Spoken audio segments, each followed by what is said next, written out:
Alright people, I told you I'd give you a follow-up on the upper cab repairs. And here we are. You see I've got the fiberglass coating on there, and I've sanded that down.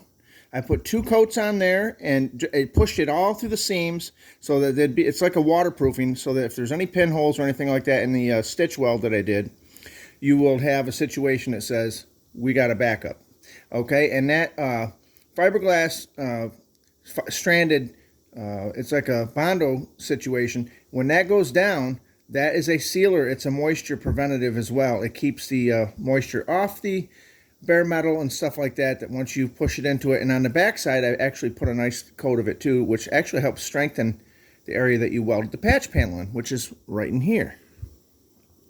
And as you see, I've got these are your spot welds. Now you can really see it, right? So I actually have to just go ahead and put all these spot welds back in tomorrow. I'm going to go ahead and clamp this down and take my time and work all these spot welds. And this cab will actually be in a situation that it's back into where I can actually start doing something with it and getting the interior back in it. Because as you see, it's kind of dark in here because it's getting darker at night, but all the dash is out of it. But that's the plan, people. We're going to go ahead and we're going to stitch all those in. And then when I'm done, I'm going to show you a little tool that I got. This little tool right here, I got this at Harbor Freight. But take a look at this. That little baby gets in there really nice. And they have different grits and different sand. I believe this is a Baxter. It's called a Baxter, but really, really nice little handy tool right there.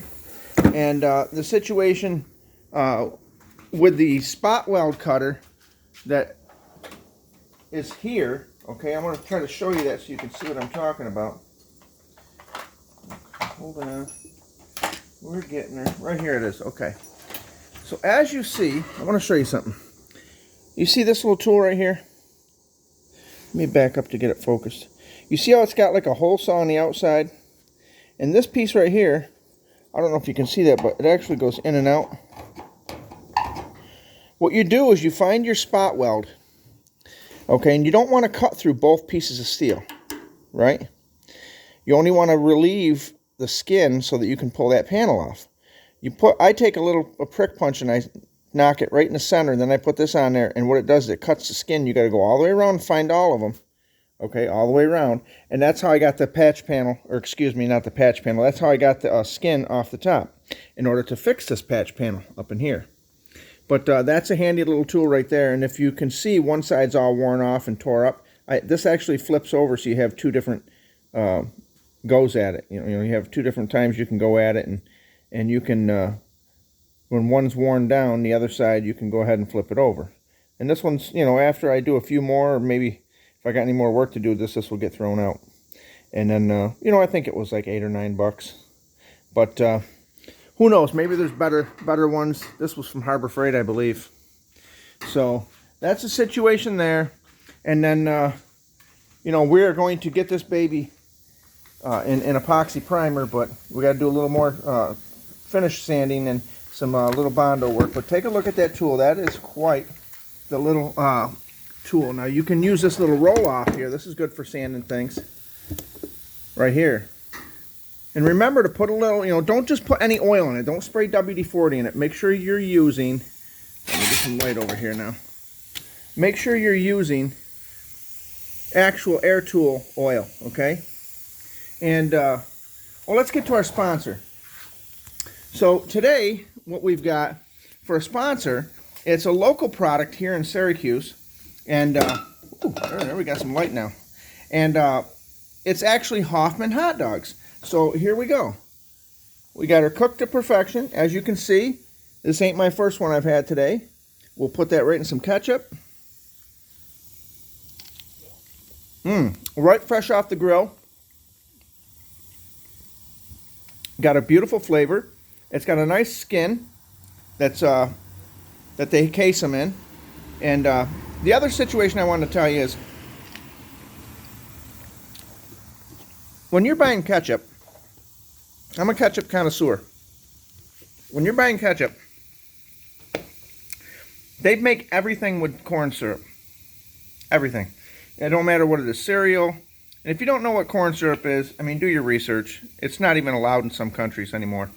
But what I did is I actually buy this, it's Heinz, right?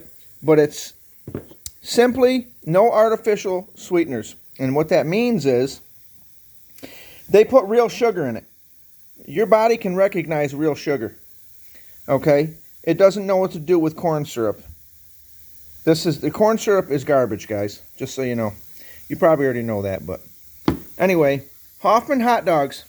Get you guys some Hoffman hot dogs. Let me tell you something. Most of the country don't have these. These are right here local.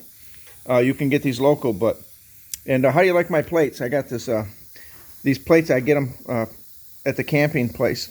I pick them up if I find them in any camping stores. And I actually like them for out in the shop. You know, you ain't got to worry about if you drop it, you're not going to break nothing, but...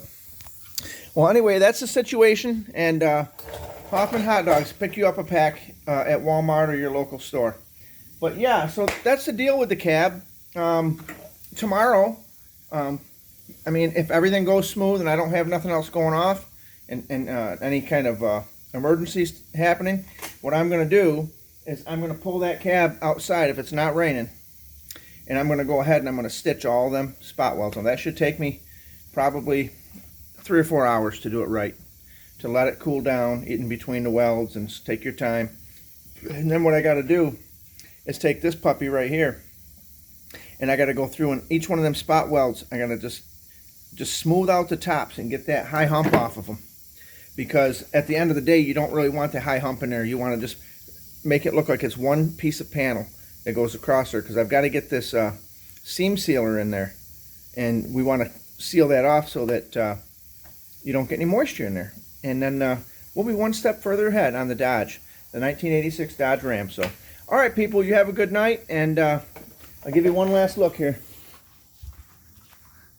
As you can see, it's coming along, people. It's coming along just great. And I'm very happy with the progress. Very, very happy. All right, people, this is Bry. I'm checking out.